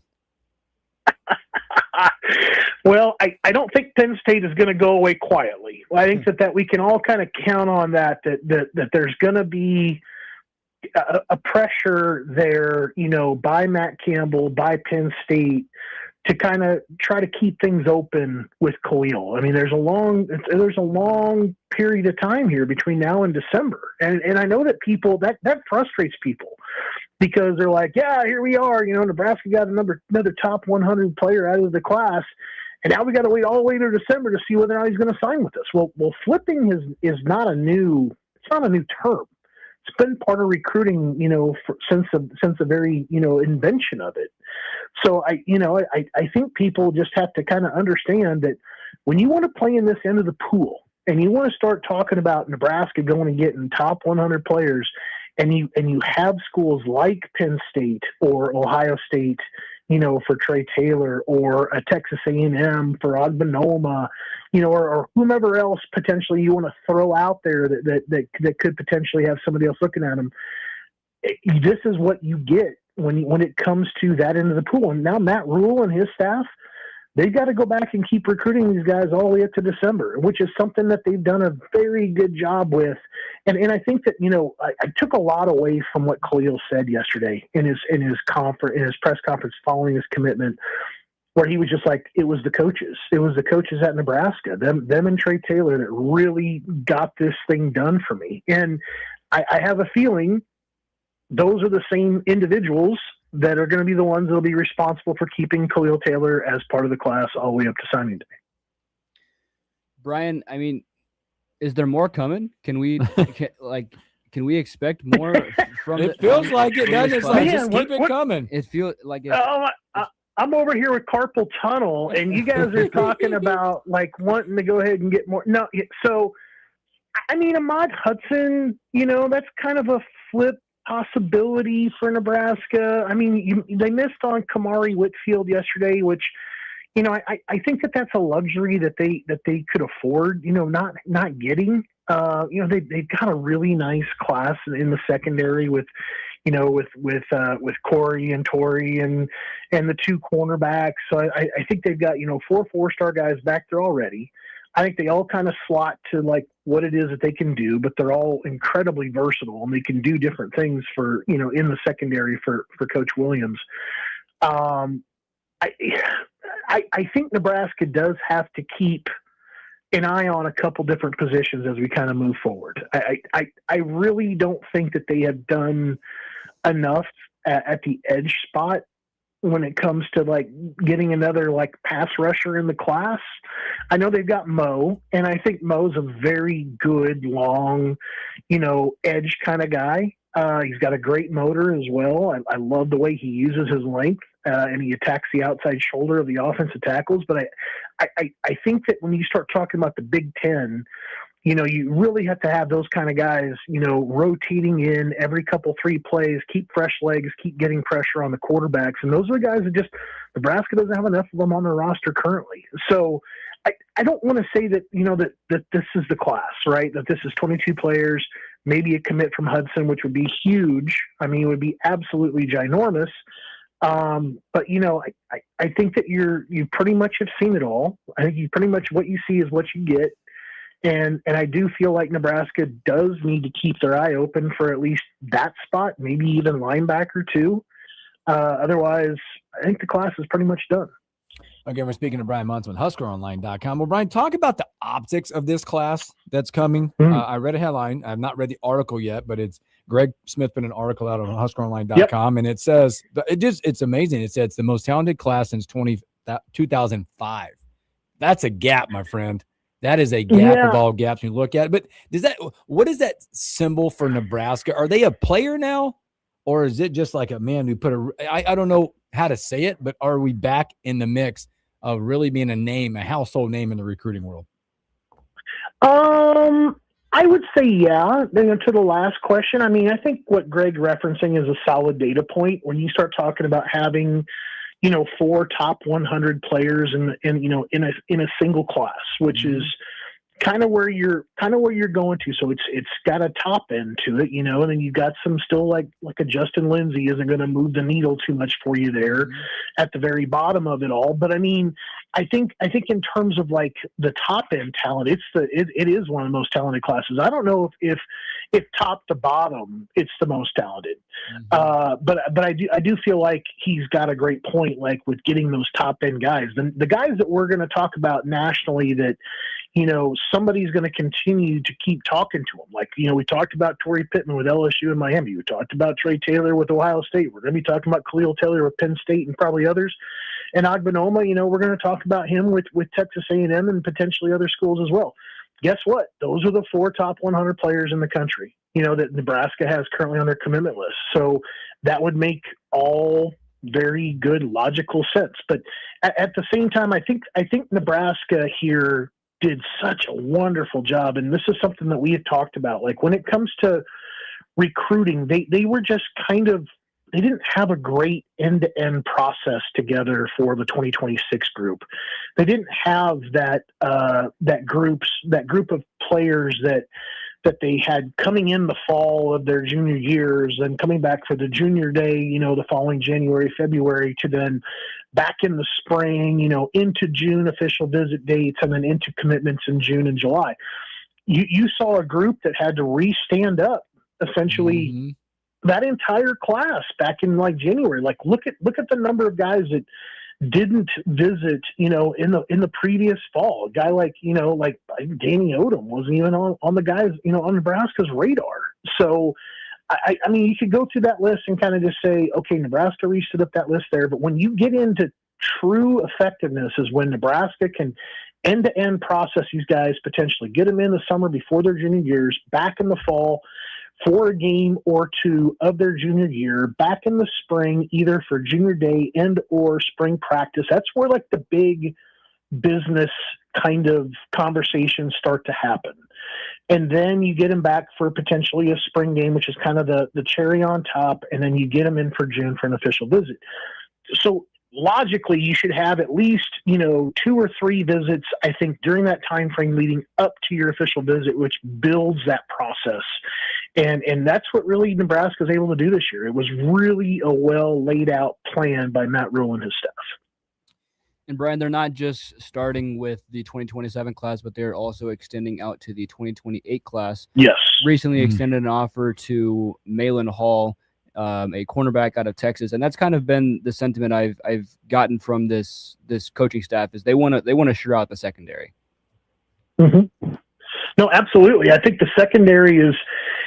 I think Addison Williams has got a really good understanding, of who the guys are on his list very early that, that he wants to get in on. And I think the one maybe concerning part, which I think is a little bit alleviated this year because you've got Trey Taylor in the class, but, there's a lot, there's a lot of commitments already, basically 5-star, 4-star guys on the Rivals on 3 list, already out there for quarterbacks. Like they're already off the board. But I talked to Jackson Carper, was it yesterday or Sunday? My week's all screwed up, guys. I think it was Sunday. Caught up with him, and obviously Nebraska is very high on his list. I'll have an update coming up on Jackson Carper later on this week. But I think Nebraska needs to get focused on quarterback. I think that they have to do a great job in trying to get the in-state talent, particularly Owen Price, which I think Owen Price to me is one of those players. Like I haven't seen a guy like him from in-state in several years.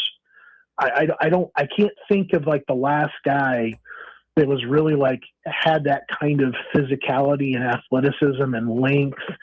Kind of just kind of that prototypical walk up outside 9, maybe put it down, hand in the dirt as a 7, and just pin his ears back and go get the quarterback. I don't recall anybody kind of looking like that for several years in Nebraska. So I think 2028 is interesting. I think it's got a lot of things that Nebraska has already been working on, and I think there's several things that'll start to take shape here in the coming weeks and months. As we lead up to the first home game, when you'll start seeing some of those names start popping up as far as visitors are concerned. Hey, Brian, I want to go back, and again, we've talked a lot about Trey Taylor. We know the significance of his rating and things like that. We've talked a lot about his peer recruiting. Let's talk about his performances, though, and how significant those have been. And maybe some of these recruits going, yeah, that's where I want to be. More of, I mean, Nebraska has a lot to offer, Coach Rule and the facilities. But when you get a quarterback that goes out, and because maybe, I don't know how to say, how important was it, his performance at the Elite 11, what that meant for some recruits probably that we're watching, and just going forward for the future of Trey, because I know a lot of it's some fluff, right? He's a peer recruiter. He's living in Lincoln. He's doing this and that. But there's a lot to be said about the talent in that right arm more than anything. No, I agree. I mean, I think between Elite 11 and your 7-on-7 stuff, particularly the ones where he was kind of working with Khalil, on the same team, I think the people have had a chance to kind of like see him and watch him like, firsthand. Have had to been impressed, and people that have listened to him speak, they were certainly impressed. There's a lot going on, for Taylor. He's kind of that complete package. He's not he's refreshing because he's incredibly talented, and he's competitive, but yet he's not cocky or arrogant. And I think the part there that just makes him like just so wholesome is that when you talk to him, there's not two different voices. He is who he is. He's a very well thought out, 16, 17, 18-year-old kid, and just mature beyond his years. And that's a lot of the training that his dad, JR, kind of invoked for him, where he's getting up at 5:00 in the morning and talking to quarterback coaches, getting into a routine that is way more like college than it is middle school or high school. And that kind of preparedness and that kind of exposure to those things is really going to be what helps him out the most at the next level, because the next level of effort that it will take to be effective and be, basically, excel at the next level, those are already steps that he's already had to go through. So I think what you're seeing on the field is just like a kind of a culmination of all the things that kind of go in behind it, all the other hard work, the maturity, but the arm talent is undeniable. I mean, from the Elite 11 to his 7-on-7 stuff, I think Nebraska fans and fans around the country that have had a chance to see him, they all understand like what they got. And I think that's going to be a big thing for not just the 2027 class, and like a guy like Khalil to mention, Trey first, by his first name during his press conference. I think guys that are also that competed at those events and have seen him, and he still has a network that goes beyond 2027. You will still hear people referencing him as part of the 2028 class and beyond. Hey, Brian, I asked your running mate, Robin Washut, in the first hour, kind of his pulse check just with the team, with everything that's happened throughout the offseason, with, new quarterback coming in, trying to change sort of the offensive identity, overhaul of the coaching staff in different areas of the field, just with a harder schedule and all of that change coming into next season. How are you feeling? I think I feel pretty good about stuff. I think the Mekhi Nelson situation throws an unnecessary wrench into things, unfortunately, which really stinks. I was not a fan of Nebraska either last year or this year, deciding not to go to the portal to go ahead and get more serious about going and getting a running back. But I think that we would all agree that, running backs that are out there in the portal that Nebraska might feel can be, can contribute and be effective in the Big Ten, they might not be out there.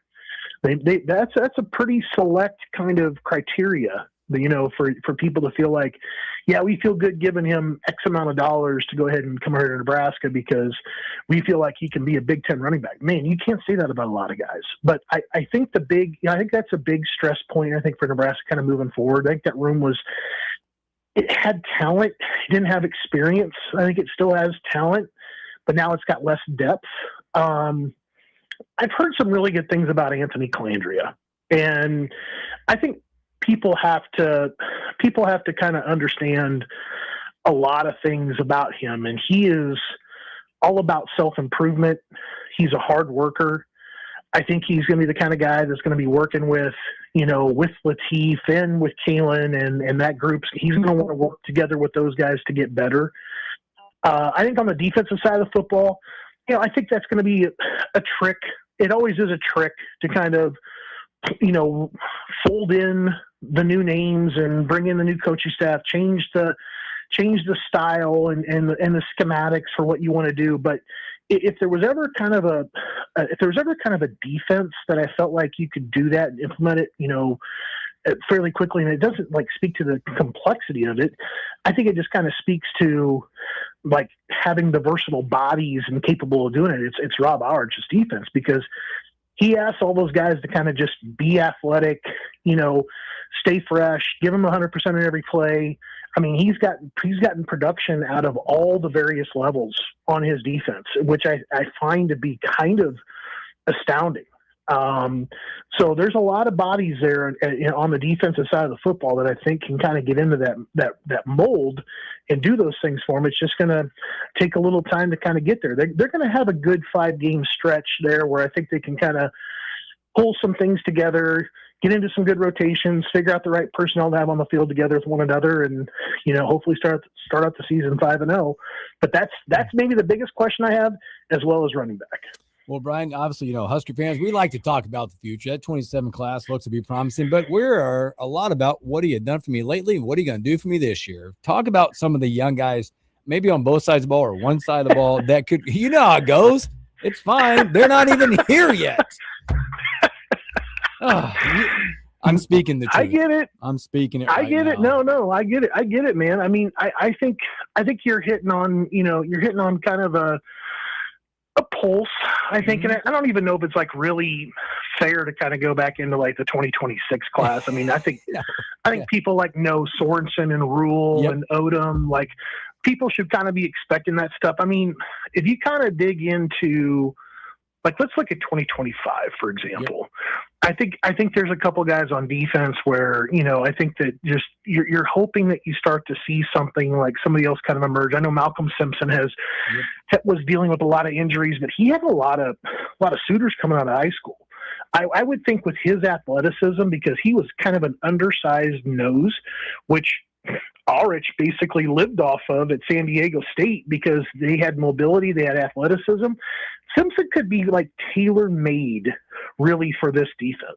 He could really do a lot of different things, like when it comes to twisting and kind of, doing all the various things that Ulrich wants him to do. But Christian Jones is a name that I've had thrown out to me several times. Where does he fit? How does he fit in this defense? And I know he's a lot sturdier now than the 215 pounds that we were kind of talking about him being, out of high school. I still think that there's, a place for him. I think that you can try to find, something in that 7, that 9, playing outside linebacker, maybe even a guy that kicks down or potentially puts his hand in the dirt a time or two. I mean, he's such a great athlete. He's got such speed like that. That's a guy I think that, people need to start taking a look for to see what he's going to kind of do like the first year underneath Rob Ulrich. But like you look at 2024, and I know people want to talk about Grant Bricks. They want to talk about, Tamua. They want to talk about Gibson Pyle. Pyle's finally healthy. He's not working through contact quite yet, but I mean, that's a guy that I would look for rotationally to play some this year. Talmua, finally kind of putting some things together, I think, on the offensive line. And then the guy that, everybody's still waiting for him to kind of light go on and everything kind of just be there is Grant Bricks. And I think he's talented enough. I think it's just a matter of just kind of everything kind of coming together for him and having an opportunity to kind of show it and maybe having the right kind of stage for him. So I think those young offensive linemen, I think some young defenders, particularly on the up front 7 or 6, need to kind of step up here to show that they're going to be part of the big picture there for Nebraska. I think you might have nailed it, by the way. Is it tailor-made? Is that the statement we're going to make? Oh, I like that. Tailor-made. I like that. I wrote it down. You're gonna come up against some copyright infringement. I got a feeling, but I know they don't make a good golf club anymore. That's all I got. But that just sounded so crisp. It's the golf ball. It's the golf ball. That's it. Man, that was good. Brian, man, that's good. I can't wait for this. So, man, Brian, man, we appreciate your time as always, my friend.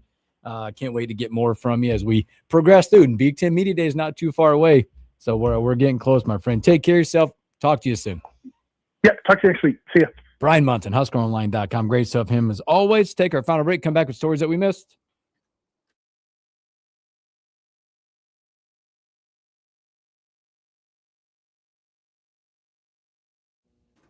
Nice.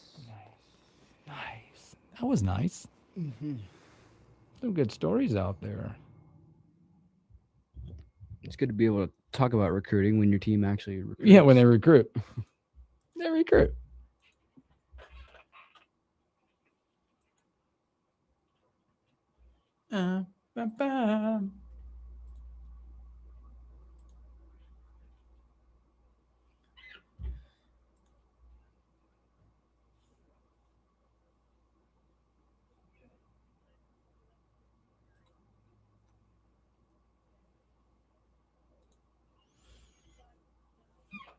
Oh,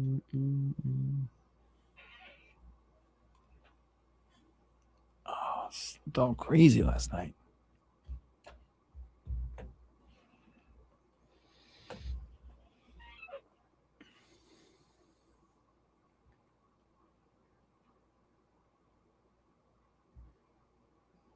What else is out there? I got that one.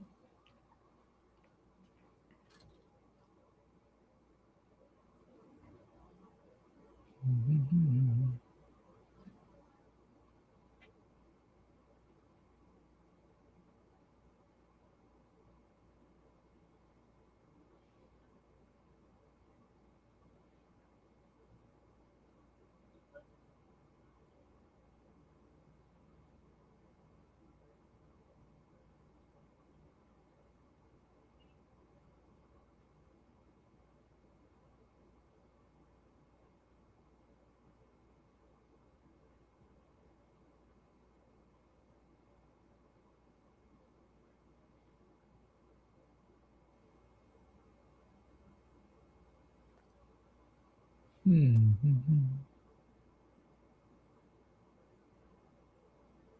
didn't realize that. It's Coco Gauff's first Wimbledon semifinal ever. Oh, wow. She's talented.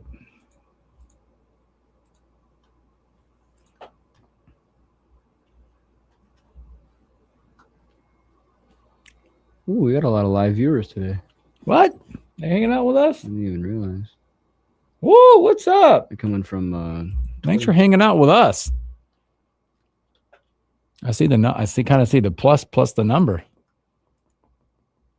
Thank you.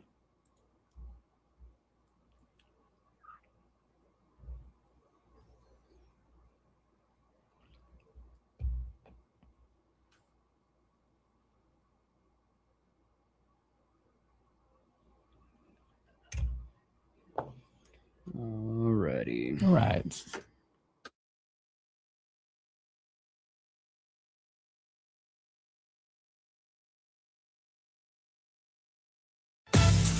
The stories we miss. The Morning Hookup.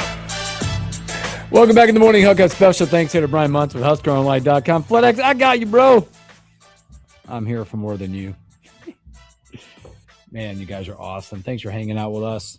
Boy, what a story out of baseball yesterday. I think I sent this to both you guys. See the Royals yesterday? Oh, my. My goodness. 15-1 blowout of the National League East Phillies on the race right now. But that wasn't even the story. The story was the blowout. But, man, they scored in every inning. Don't see that. They didn't have to do the ninth because it was a home team, but 8 straight innings.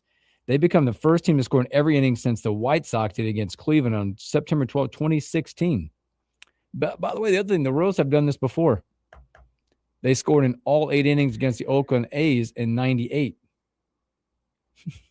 That was against, this year it was against a Cy Young favorite too, and Christopher Sanchez. Oh, that was his worst angle. What did he give up? 6 in the first? Was it 9 total? I don't know what it was. I think he had 12 hits, 9 runs. Yeah, it was video game numbers. You don't even see numbers like that in video games sometimes. Took his ERA, by the way. You see the stat of that? It took his ERA from 2 to 2.62. Yeah. Boy, that's a big jump. But still, 2.62 is nothing to shy about, but they get it done. Well, that's crazy. For a team that we've talked poorly about this year for good reason, they have not been up to their expectations. I think they needed something like that. Mm-hmm. It started in the first inning. They could have got out of the first inning with 0 runs. It was a double play ball that should have been rolled by Trey Turner. There was an error. And then, as you know, baseball is a game. Oh, it's got you. It's a game that as soon as something like that happens, you already know. Well, then the Royals proceeded to put up 5 more runs in that first inning. Go Boeing.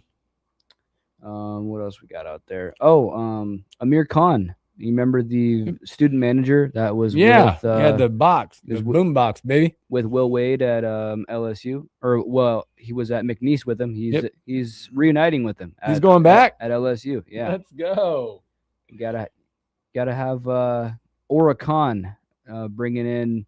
I think he helps a lot. Well, we talk about like Trey Taylor with recruiting and stuff. I think honestly, like that sort of having that sort of culture around with a guy like Khan leads leads players into wanting to come and play for them. Mhm. And so he'll be reuniting with Wade at LSU. Speaking of massive, boy, Cleveland Cavaliers made Donovan Mitchell a rich man yesterday. 4-year, $273 million extension that includes a player option for the 2030 and 31 season out there. Kind of frees up a little bit of space now as they talk about LeBron James possible return. Every time there's going to be something like this in one of those teams, LeBron's name is going to be mentioned into it. Yeah. It could kind of pave the way to get him to Cleveland right now. Yeah, and I could definitely see it. We've talked about this countless times. You know, LeBron, I feel he's either going to go back and finish his career with either Cleveland or Miami, where he cemented his legacy, or he's going to go and play with his friends. And the extension for Mitchell definitely makes sense for him to end up falling in Cleveland. What else do we got here? Ronaldo, after their World Cup performance, decided that he's done. That was his final World Cup. Speaking of World Cup, we got, I think here in about 10 minutes, we got, I mean, this is a pretty high level matchup with Argentina against Egypt, with Messi on one side and Salah on the other. That should be a really fun one to watch. Argentina is a very heavy favorite, but you know, Egypt could always throw a wrench into that. Also in the NBA, Kyle Lowry signed a one-day contract and he retires as a Toronto Raptor yesterday. He's one of 12 NBA players in history to play 20 seasons in the league. He announced it on social media. Think back to the 2019 NBA championship in the city that he considers home. Boy, what a nice career for one Kyle Lowry. 40 years old. Didn't realize he was 40. My goodness. Yeah, that came up quick. I don't think I spoke with you. Yeah, you were out about the Jaylen Brown trade. Yeah, what are you feeling? You know, Brett Stevenson talked about it yesterday a little bit. Yes, and you know, initially, I think kind of for everybody, it was kind of just the shock of the name value and who you get back, and you look at it and you're kind of just like, how in the world could you make this trade? As you kind of like decipher it a little more, it starts to make more and more sense. I think, I believe as a Boston fan, you know, as much as I loved Jaylen Brown in his time here, I think it was time for him to go. I think it runs its course, man. Yeah, he's been here for 9 years. You got your championship, but then you know you've just had multiple playoff performances that just haven't been up to expectations. And now it's time to transition into, this is Tatum's team.